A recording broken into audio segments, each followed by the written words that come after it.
imechanganywa kwenye tumbo lako, si ndio?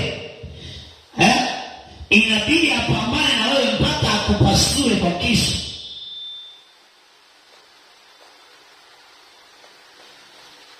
Na akukute ukiwa mdhaifu, achukue kile kilichoko tumboni. Naelewa vizuri? Jambo ambalo ni gumu sana. Kwa Mungu, ili mimi mtu yeyote aniataki, aniweze na anishinde, ni mpaka ashindane na Mungu na amshinde. Kwa sababu gani?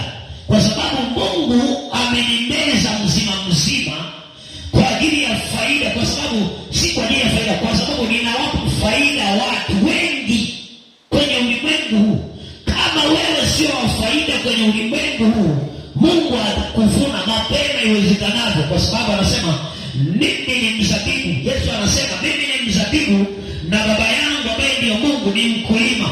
Anasema kila tawi lisiyozaa huwa ninaliondoa, nalikata, nalitupa nje, na lile tawi lizalo ninalisafisha ili liweze lizidi kuzaa sana. Na Rehoboth maana yake ni nini? Rehoboth ni kisima cha maongezeko, kisima cha aina yoyote. Kadri